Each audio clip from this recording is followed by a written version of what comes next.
ishlari bo'yicha qo'mita, O'zbekiston musulmonlar idorasi hamda UzReport TV taqdim etadi. Ezgulik, yaxshilik, xayr, saxovat va ibodat oyi Ramazon. Bu oy barcha musulmonlar uchun ma'naviy poklanish va asrlar davomida shakllangan qadriyatlarimizga intilish oyidir. Xush kelding, oylarning sultoni. Ramazonning duolar mustajob bo'ladigan saharlik va iftorlik onlarida muborak oy suhbatlari ko'rsatuvi. Har kuni ma'rifiy suhbatlar va ilmiy savol-javoblardan bahra oling.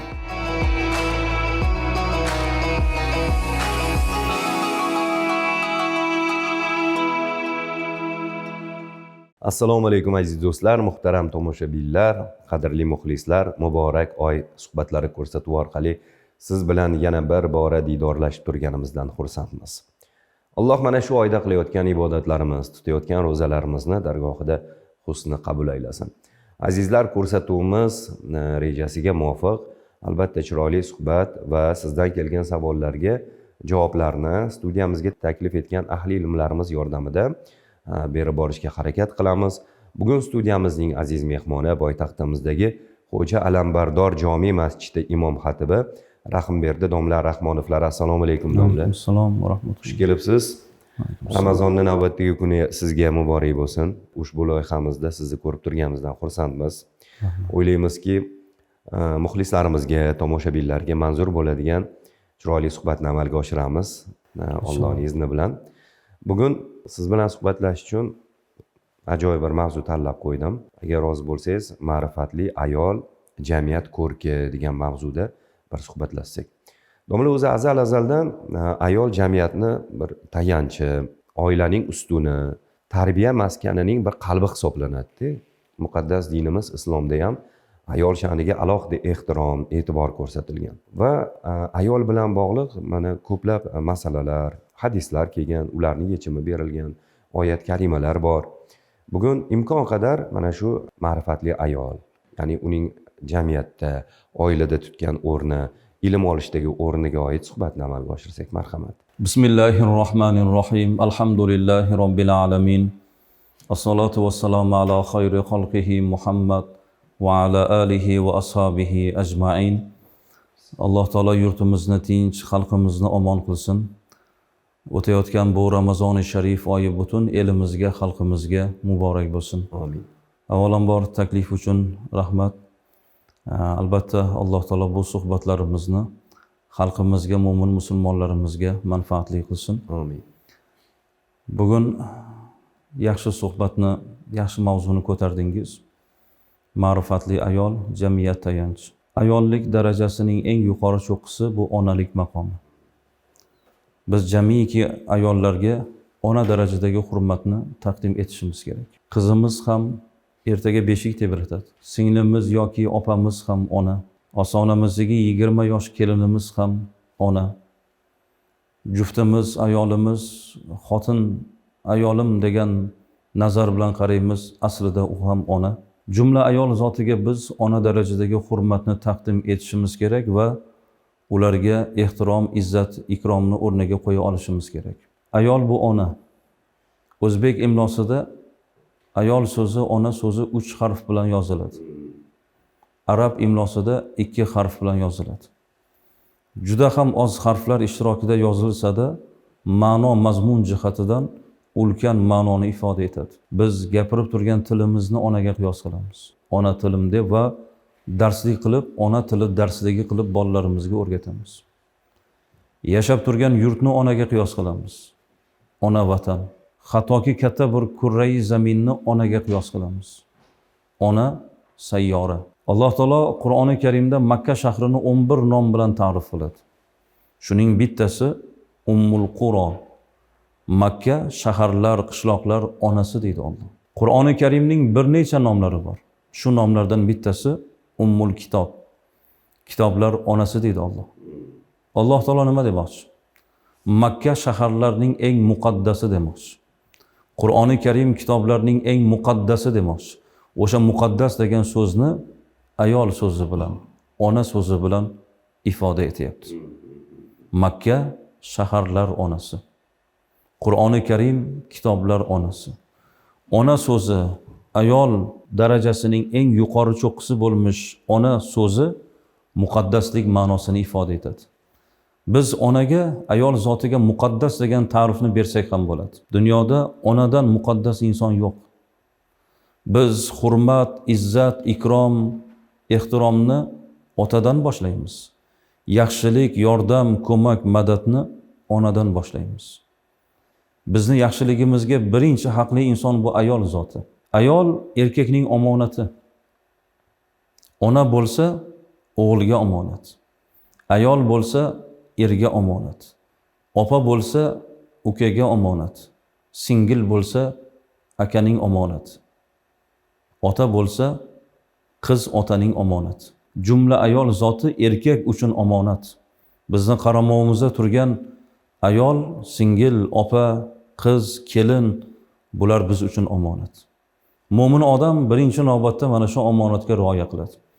Bu omonatni rioyasi birinchi o'rinda yaxshi muomala bilan, shirin so'z bilan. Payg'ambarimiz alayhissalom nima deganlar? Xayrukum li ahlihi va ana xayrukum li ahli. Sizlarni eng yaxshingiz o'z ahliga, oilasiga eng yaxshi munosabatda bo'lganingiz dedilar. Aytmadilarki shu yerda sizlarni eng yaxshingiz ilmlirog'ingiz demadilar. Ibodatlirog'ingiz demadilar. Saxiyrog'ingiz ham demadilar. Eng yaxshingiz o'z ahliga eng yaxshi munosabatda bo'lganingiz. Hadisning davomida va ana xayrukum li ahli. O'z ahliga eng yaxshi munosabatda bo'lganingiz menman deyaptilar. Muhammad alayhissalom ayol zotiga bo'lgan hurmat, izzatda biz uchun namuna. Qo'lingni ber ey Oyisha, qalbimni g'ubori ketsin dedilar, vo ajab. Bu gapni kim ayta oladi? Qalbida muhabbati bor, ayol zotiga bo'lgan ehtiromi bor insonni ayta oladigan so'z.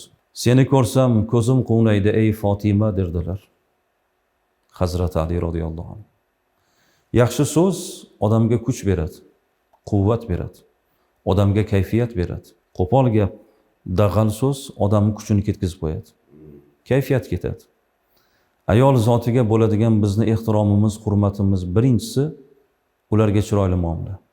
Ularni barchasiga ona darajadagi hurmatni taqdim eta olishligimiz. Men ko'p shu tadbirlarda, amr-u ma'ruf, to'y ma'rakalarda aytamanki, osonangizdagi shu 20 yosh kelin ham ona. Otalar, keliningizga yaxshi gap gapiring. Bir bora ona qizim sizga ming rahmat. Siz kelib bizni uyimizga nur keldi, baraka keldi. Ota-onangizga rahmat qizim. Men sizdan minnatdorman deb qo'ysalar, osmonga uchib ketadi u kelin. Shu yerga mehr qo'yadi.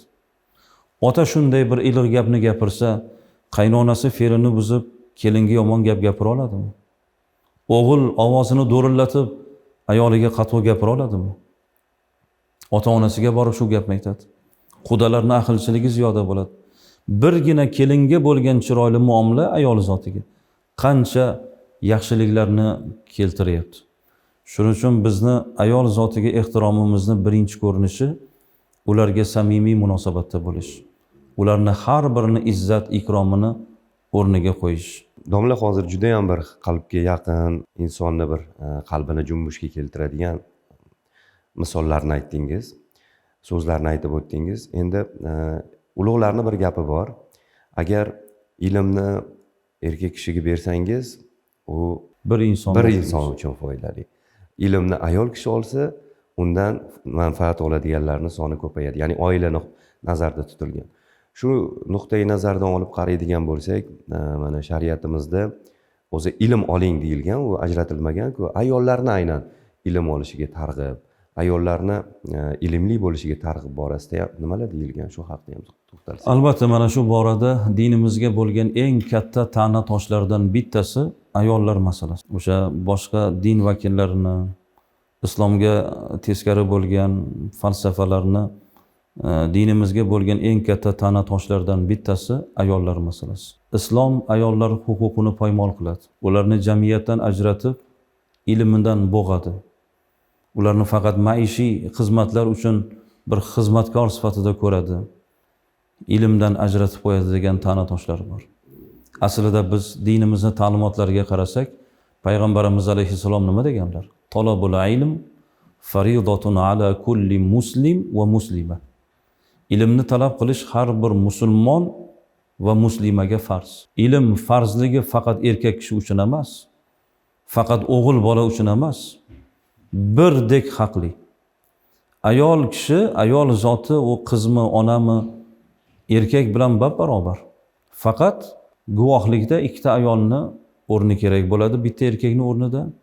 Xonadonga kirganda erkakni ulug'ligini ta'minlashligimiz kerak, lekin ta'lim olishda, ovoz berishda, saylovlarda, davlat imkoniyatlaridan, imtiyozlardan foydalanishda, xususan hozir aytganimiz ushbu mavzu bo'lmish ma'rifat hosil qilishda, ilm tahsil qilishda erkak bilan barobar.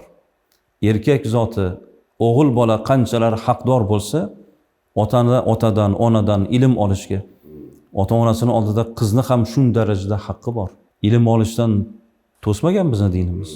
Endi o'sha dahriylik ta'limoti, o'sha ittifoq davridagi shunaqa bir tushunchalar shakllanib qolganki, qiz bola nima qiladi, o'qib nima qiladi? Bu tug'ib, bola chaqa qilib, ro'zg'or qilib, ro'zg'ordan o'tirmaydi, o'tirsa bo'lmaydimi degan yo'q. Ayol kishi qiz bola o'qisa, hozir o'zingiz aytdingiz. O'g'il bolani o'qisak, bir odamni o'qitamiz. Biz agar qizga ilm bersak, millatni ta'limini amalga oshirgan bo'lamiz. Chunki bu millat farzandini tarbiya qiladi. Chunki insonning iqtidori, ilmga bo'lgan muhabbati asosan gen, ilmiy gen onadan o'tadi. Ko'p yaxshi bir ilm sohasidagi daraja topgan ahli ilmlarni ko'raylik, ona taraflari juda baland bo'lgan. O'zlari ham o'sha ilmda yuqori martabalarda bo'lgan. Tarixda bir haqiqat bor. Onasidan yetim qolib, otasi bilan qolgandan, otasidan yetim qolib, ona bilan qolganlar ko'proq daraja topgan. O'tmish tarixdagi ulug'larimizning ko'plari otalaridan yetim qolishgan. Ma'rifatli ayol o'g'lini ilmga yo'llagan. Insonning o'zida ilm bo'lsa, ma'rifat bo'lsa, keyin bera oladi. Imom Buxoriyni olim qilgan onalari bo'ladi. Imom Shofiiyni olim qilgan olima onalari bo'ladi. Sufyon Savriyni otalari o'tdi, yetim qolib ketdilar. Ma'rifatli, ilmli ayol o'g'illariga aytdilarki, o'g'lim, ko'nglingiz cho'kmasin. Sizni ilmingiz davom etadi. Siz buyuk olim bo'lasiz.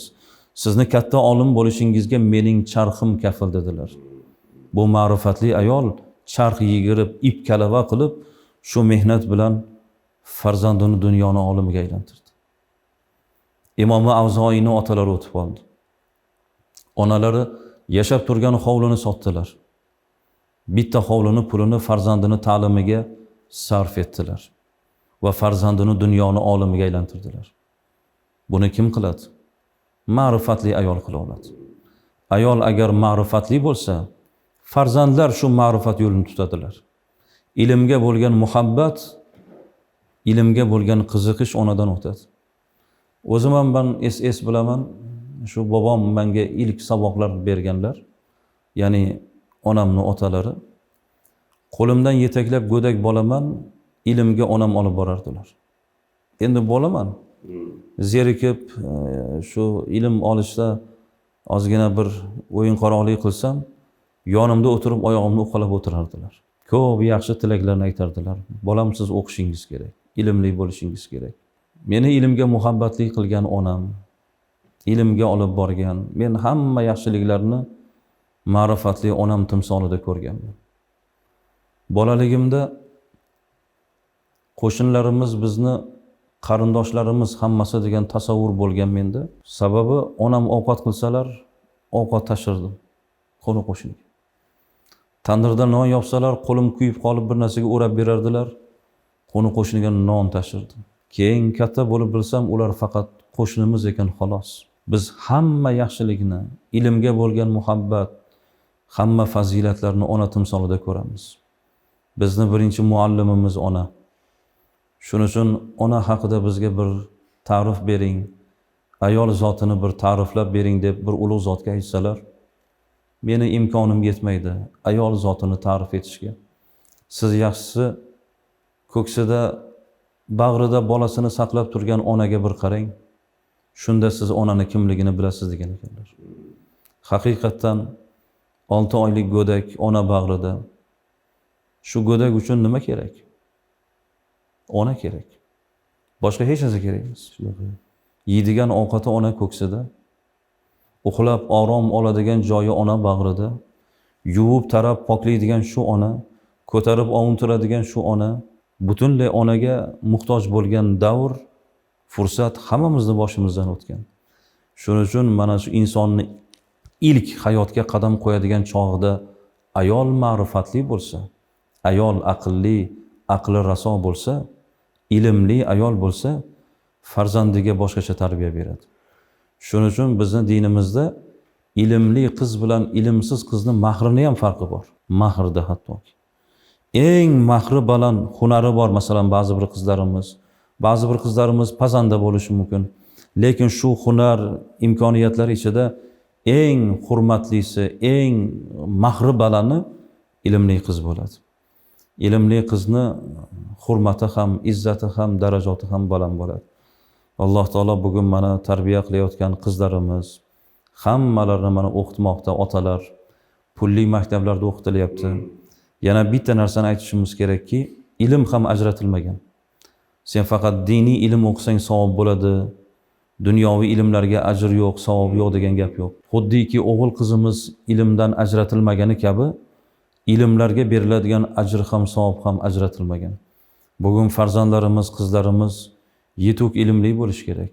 Mana ba'zi bir qizlarimizni televizorda ko'ryapmiz, prezidentning huzuriga chiqib, Amerikada o'qiyapman deyapti. Dunyo sahnasida juda katta natijalar qo'lga kiritganini, to'g'risi men shu millat farzandi ekanligini ko'rib, shu vatanimizdagi shunaqa bir qizlar, yosh qizchalarimizni dunyo darajasidan shunaqangi bir imkoniyatlarga ega bo'lganini ko'rib, ko'zimizga yosh keladi. Biz mana shunday qizni tarbiya qilaylik.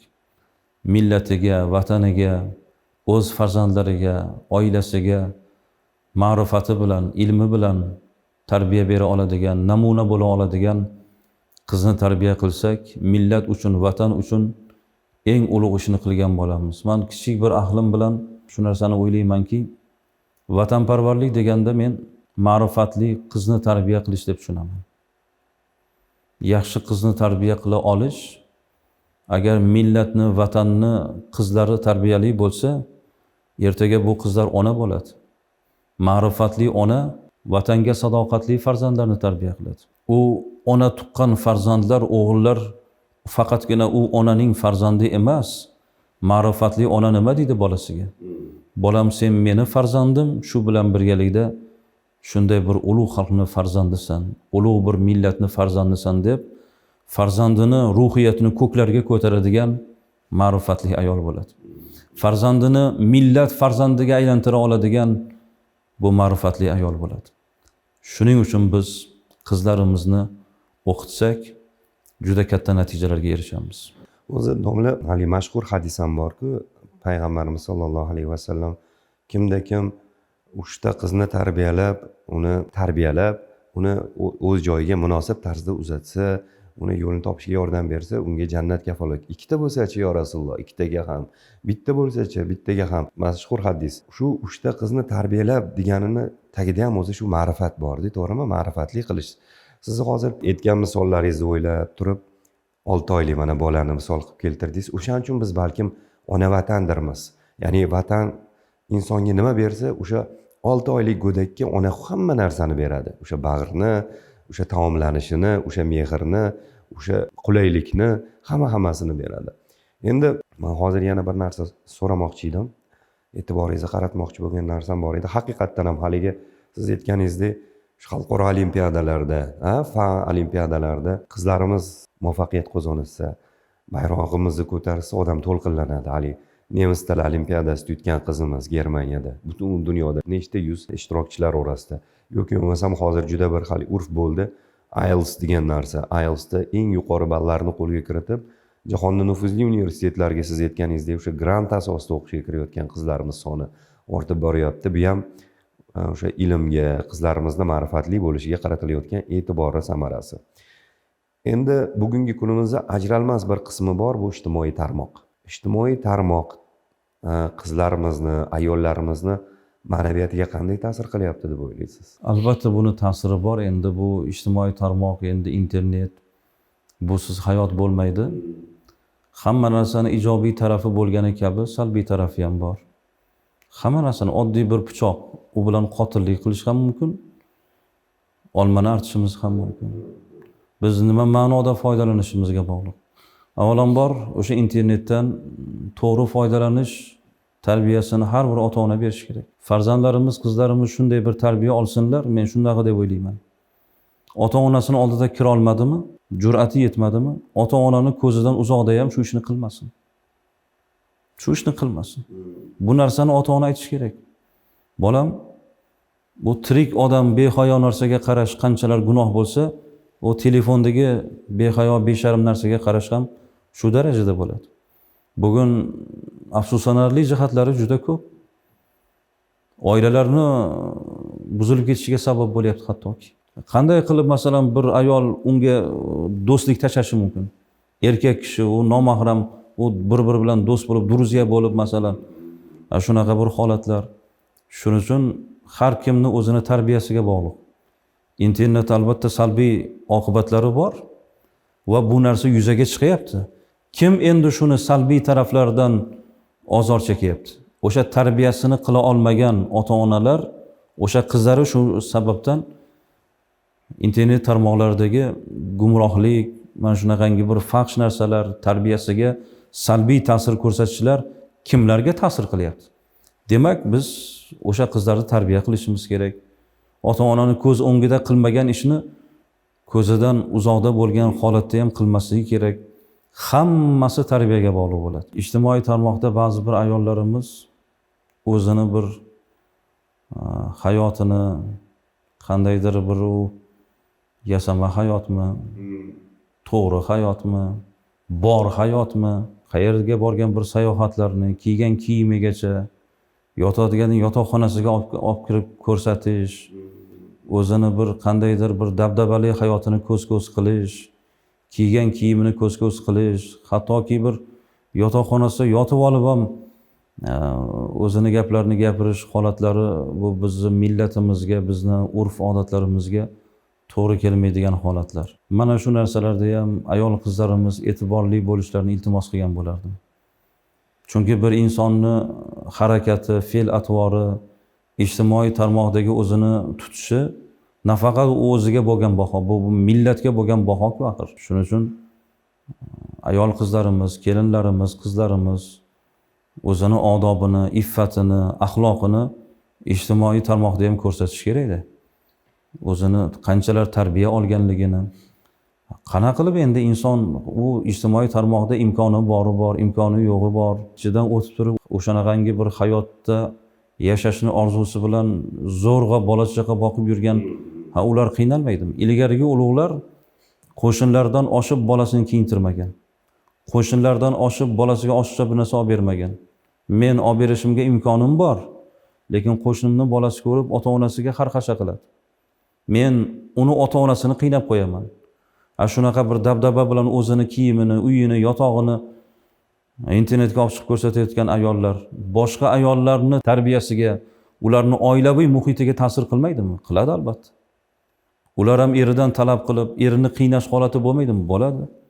Mana shu narsalarni o'ylagan, oqibatini o'ylagan odamchi tartibini, intizomini, odobini ijtimoiy tarmoqda ham o'zini kimligini ko'rsatadi. Demak, shuni oqibatini o'ylamasdan shu ishlarni qilyaptimi? Ba'zi birlar hattoki oilaga bir yengil qaraydigan darajada bir nasihatlar beradigan psixologlar chiqyapti. Bu seni ishing emas, bu seni vazifang emas, sen qalbingga qaragin. Ayol kishiga, kelinlarimizga, yosh qizlarimizga oilada qanaqa kelin bo'lishini endi shularga qoldim o'rgatish. Bu qanday gap bu? Bir ota-ona ne umid bilan o'g'il uylantirsa, kelin olsa-yu, kelinni ichida shunaqa tasavvur bo'lsa, bu meni ishim emas, bu meni vazifam emas degan. Bu qayerdan oladi shu fikrni? Shu ijtimoiy tarmoqdan shunaqangi bir tarbiyani buzadigan ayollardan oladi deydi. Hozirgi hayotda masalan shahar hayotida kelinlarimizga nima mehnat bor hozir?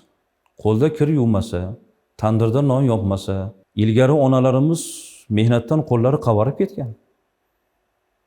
Yarim kun kir yuvish bilan o'tib ketgan. Qozon ilib, suv ilitib, qo'lda kir yuvishgan. Tandirda non yopishgan, o'choqda ovqat qilishgan. Kechasi bilan pechkada uyni isitib chiqishgan. Lekin bu meni ishim emas, bu meni vazifam emas demagan. Bugun ba'zi bir ayollar chiqib olib, internet tarmog'ida tarbiyasi joyida bo'lib turgan, eri bilan yaxshi munosabatda bo'lib turgan, mehnatini, xizmatini qilib turgan qizlarimizni, kelinlarimizni tarbiyasini buzilishiga sabab bo'lyapti.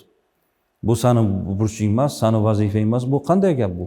Ular o'zlarini vakolati bo'lmagan, tarbiya borasida hali o'zi tarbiyaga muhtoj bo'lgan ayollar qana qilib bu millat ayollariga bular bunaqa ko'rsatma bera olishiga ular qay darajada haqli?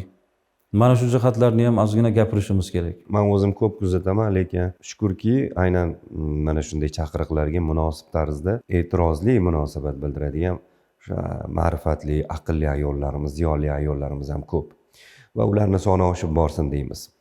Bugungi mavzuga qisqacha xulosa qiladigan bo'lsak, ayollarimizga va ularga mas'ul bo'lgan erkaklarimizga nima nasihatlaringiz bor? Meni suhbat yuzasidan xulosam shuki, ayol mo'tabar, ayol muqaddas. Ota-onamizdagi 2 yoshlik go'dak qizimiz ham ona. Hazrati Muaviya bir kuni yonlarida 2 yoshlik qizlari bilan o'tiruvdilar. Huzurlariga bir odam keldi. Suhbatlashib bo'lgach, suhbat yakun topib, haligi qizchaga ko'zi tushdi, aytdiki, Hazrat, qarang shu qizlarni katta qilamiz, voyaga yetkazamiz. Endi voyaga yetganda qilgan mehnatimizni rohatini ko'ramizmi deganda uzatib yuboramiz. Qiz boqqan odam qizni rohatini ko'rmaydi deganda Hazrati Muaviyani jahli chiqib ketdi. Yuzlari qizardi. Aytdilarki, siz bu gapni bir gapirdingiz, boshqa gapirmang. Shundoq engashdilarda qizni yuziga qarab, axir bu meni onam-ku dedilar. Qizlarini onam deb murojaat qildilar. Bizni bu hayotdagi eng birinchi ishimiz ayol zotiga yaxshi muomala qilaylik. Ularning qadrini, qiymatini o'rniga qo'yaylik. Ularning nafaqasi bizni bo'ynimizda bo'lsa, erkak kishini buni sadoqat bilan bajarsin. Biz nikoh o'qiymiz gohida kelinlarimiz birinchi kurs, ikkinchi kurs kelin bo'lib uzatib yuboradi. Bu yoqda otasi hali to'lab yuradi, uni kontraktini, shartnoma pulini. Bu kelinning hurmatini o'rniga qo'ymaslik bu. Ayol zotiga o'zini nafaqa beradigan otasi, akasi, eri nafaqasini berishligi bir luqmasida ajr bor. Eng zo'r ajr erkak kishini ahliga, qaramog'idagi singlisi bo'ladimi, ayoli bo'ladimi, opasi bo'ladimi, onasi bo'ladimi, ularga qilgan nafaqasidan ulug' nafaqa yo'q. Muomalarini chiroyli qilsinlar, nafaqani o'rniga qo'ysinlar. Ayol zotini hurmatini, himoyasini o'rniga qo'ysinlar. Qizlarimizga ham, kelinlarimiz, opa-singillarimiz iymonli, agar eriga, oilasiga muhabbatli, sadoqatli ayol bo'lsa, ayolni darajasi jannatni huridan a'lo. Yakuniy so'zimiz Rasul akram alayhissalom aytdilarki, jannatda o'lim bo'lmaydi. Jannat abadiy hayot. Agar o'lim bo'lganida edi, o'limga bir narsa sabab bo'lgan bo'lardi. Jannatga kirgan odam jannat hurlarini ko'rib, u hurning husni jamoliga hayrati oshib, shu hayratdan o'lib qolgan bo'lar ekan. Shunda Ummu Salama onamiz aytdilarki, yo Rasululloh, bo'lmasa jannatga kirgan odam jannat hurlari bilan bo'lib ketib, dunyoni ayoli bir chetda qolib ketadimi deganda, yo'q dedilar. Bal nisa'ud dunya afdal bi 70 marra. Dunyoni ayoli jannatni huridan 70 karra go'zal, malohatli bo'ladi dedilar. Va bima zaka ya Rasululloh? Nima sababdan? Ey Allohning rasuli dedilar onamiz. Shunda Rasululloh aytdilar: bi solatihinna va bi siyamihinna va bi ibadatihinna Alloh azza va jal. Agar dunyoni ayolini qalbida iymoni bo'lsa, peshonasida sajdasi bo'lsa, ibodati, sharmi hayosi, eriga, Allohga itoati bo'lsa, jannatni huridan 70 karra malohatli bo'ladi. Shuning uchun ulug'lar onalarni ulug'lashar ekan. Sizni nega yaxshi ko'raman go'zalim? Chunki go'zallar ichra xushro'yimsiz siz onajon deb onalarni shu darajada erkalashardi. Shuning uchun Allohga shukr, bizni onalarimiz ibodatsiz tong ottirmagan. Buvilarimiz, onalarimizni bir eslang. Oq ro'molga burkangan, joynamoz ustida o'tirgan holatlar. Otamizga xuddiki Xudoga itoat qilgandek itoat aylagan. Ro'zg'oridan boshqa narsani bilmagan, o'sha kamsuqum farishta misol nur yuzli onalarimiz, Allohga shukr, shunday bir jannatning huridan 70 karra malohatli onalarni farzandlarimiz. Bugun qizlarimiz, kelinlarimiz, men o'ylaymanki, mana shu mo'tabar, yoshi ulug', hayotda juda ko'p qiyinchiliklar ko'rgan, farzand tarbiya qilgan, qavmi qarindosh, el ichra, mahalla kuyda hurmat, izzatga sazovor bo'lgan onalarimizni ko'proq suhbatlarni olishlari kerak. Shunda ularning qalbida shukrona paydo bo'ladi. Oilasiga muhabbati bo'ladi. Sabri shakllanadi, qanoati shakllanadi. Dunyo qarashi o'zgaradi. Chunki o'tmish hayotida ko'p qiyinchiliklar ko'rgan, yaxshi kunlarga nima sabab bilan erishdi? O'sha fazilatlarni o'rgansinlar. Biz uchun eng zo'r hayot maktabi hozir hayot bo'lib turgan yoshi tabarruk otalarimiz, onalarimizni hayot maktabi. Onalarimiz to'rtta ko'rpacha bitta sandiq bilan kelin bo'lishgan. Loy-suvoli uylarda yashashgan. Bo'yralarda kun ko'rishgan. Lekin noshkurlik bo'lmagan. O'sha loy-suvoni ichi farog'at qasri bo'lgan. Orom maskani bo'lgan. Mana bu mo'tabarlik, mana bu baxt. Bugun ko'ring, marmarning ichida yashayapti. Lekin odob yo'q, tarbiya yo'q, huzur yo'q, halovat yo'q. Shuning uchun shu onalarimiz, mo'tabar onalarimizni huzurlariga borsalar, nasihat eshitsalar, duolarni olsalar, onajon, siz kelin bo'lgan kunlaringizdan bir gapirib bersangiz desalar, onalarimiz ularni mana shunday tarbiya qilsalar, inshaalloh bu udum, bu an'ana kattalarning nasihati bilan yoshlarimiz o'zlarini to'g'ri yo'llarini topadilar. Rahmat domla, Alloh rozi bo'lsin. O'zi ko'rsatuvimizga sizga taklif etganimizda o'ylagandim. Ko'rsatuvimiz aslida 2 qismdan iborat, suhbat va aytib o'tgandek savol-javob. Savol-javobga fursatimiz qolarmikan? Chunki suhbatdan, chiroyli suhbatni amalga oshirishimizda ishonchim komil edi. Savol-javobga vaqtimiz qoladimi yoki yo'qmi deb o'ylagandim. Lekin mana hozir soatga qarab turibman, biz uchun ajratilgan vaqt o'z poyoniga yetdi. Albatta bu so'nggi tashrifimiz emas, keyingi tashrifimizda ulgurganimizcha, Alloh nasib qilganicha savol-javobni ham amalga oshiramiz degan umiddamiz.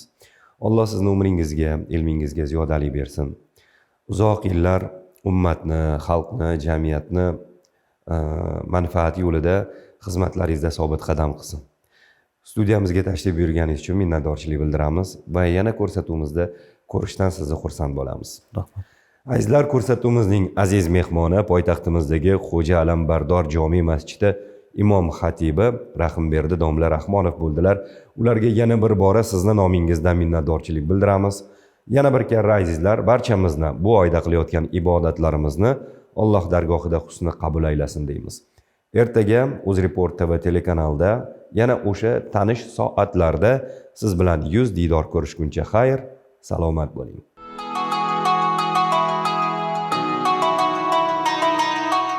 Din ishlari bo'yicha qo'mita, O'zbekiston musulmonlar idorasi hamda UzReport TV taqdim etadi. Ezgulik, yaxshilik, xayr, saxovat va ibodat oyi Ramazon. Bu oy barcha musulmonlar uchun ma'naviy poklanish va asrlar davomida shakllangan qadriyatlarimizga intilish oyidir. Xush kelding, oylarning sultoni. Ramazonning duolar mustajob bo'ladigan saharlik va iftorlik onlarida muborak oy suhbatlari ko'rsatuvi. Har kuni ma'rifiy suhbatlar va ilmiy savol-javoblardan bahra oling.